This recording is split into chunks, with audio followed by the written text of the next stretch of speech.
The Mary Celeste.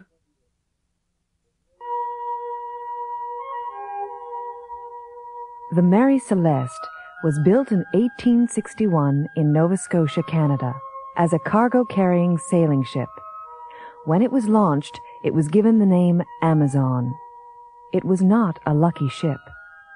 The first captain died a few days after it was registered, and on its first voyage in 1862, it was badly damaged in a collision. While it was being repaired in port, it caught fire. In 1863, it crossed the Atlantic for the first time, and in the English Channel, it collided with another ship that sank. The Amazon was badly damaged itself. In 1867, it ran aground on Cape Breton Island off the Canadian coast and had to be rebuilt. It was then sold, and the name was changed to the Mary Celeste. Sailors are very superstitious and dislike sailing on ships which have been unlucky or which have changed their names. Many sailors refuse to sail on the Mary Celeste. On November 5th, 1872, the Mary Celeste left New York, carrying a cargo of industrial alcohol to Genoa in Italy. There were 11 people on board. Captain Briggs, an experienced captain, his wife and 2-year-old daughter, and a crew of 8. A month later, the Mary Celeste was seen by another ship, the Dei Gratia, about halfway between the Azores and the Portuguese coast. Captain Morehouse of the Dei Gratia, a friend of Captain Briggs, noticed that the ship was sailing strangely. When the Mary Celeste did not answer his signal, he sent a small boat to find out what was wrong. The Mary Celeste was completely deserted. The only lifeboat was missing. All the sails were up and in good condition. All the cargo was there. The ship had obviously been through storms. The glass cover on the compass was broken. The windows of the deck cabins had been covered with wooden planks. There was 3 feet of water in the cargo hold, which was not enough to be dangerous. The water pumps were working perfectly. There was enough food for 6 months and plenty of fresh water. All the crew's personal possessions, clothes, boots, pipes and tobacco, etc., were on board. There were toys on the captain's bed. There was food and drink on the cabin table. Only the navigation instruments and ship's papers were missing. The last entry in the ship's logbook had been made 11 days earlier, about 600 miles west, but the ship had continued in a straight line from there. The forehatch was found open.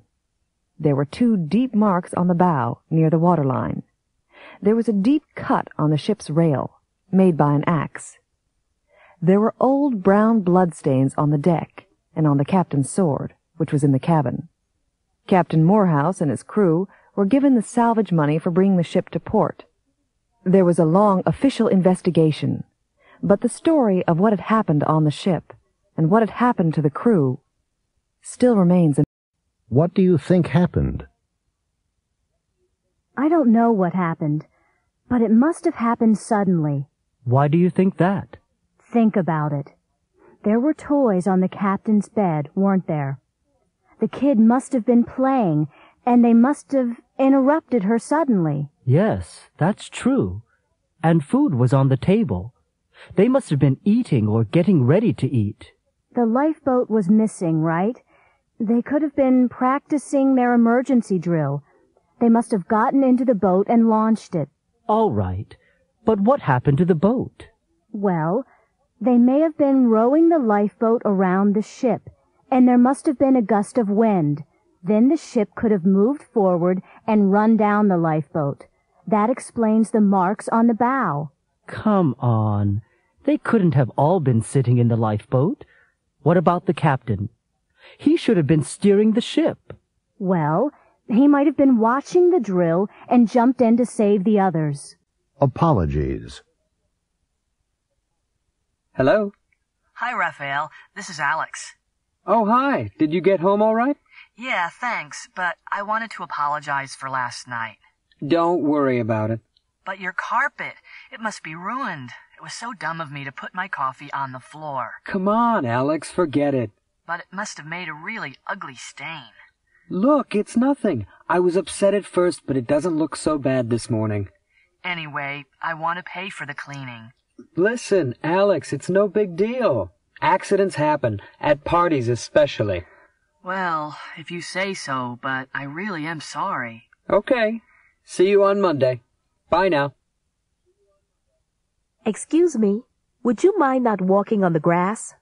I beg your pardon? You aren't allowed to walk on the grass. Really? I didn't see a sign. There it is, right over there. Oh, you're right. I'm terribly sorry.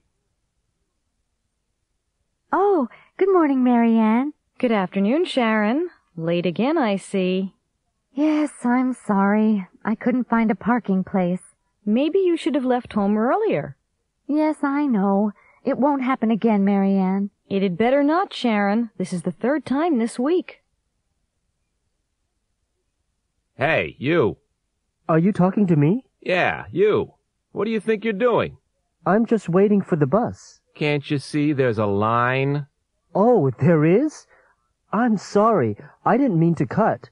I didn't realize there was a line.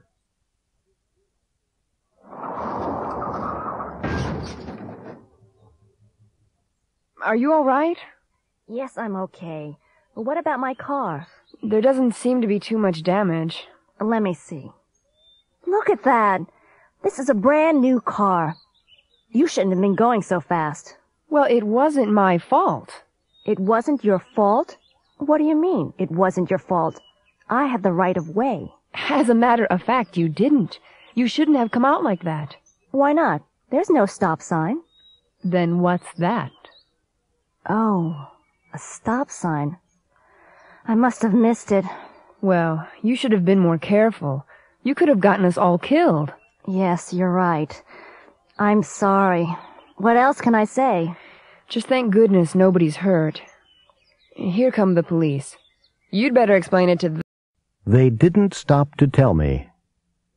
Police Captain Mel Torino is questioning Nicholas Estrella, the driver of the hijacked Ruby Star truck. Let's start at the beginning again, Mr. Estrella. How did you lose your truck? I was making deliveries in Bedford. The truck was loaded with TVs, VCRs, radios, electronics. Uh-huh.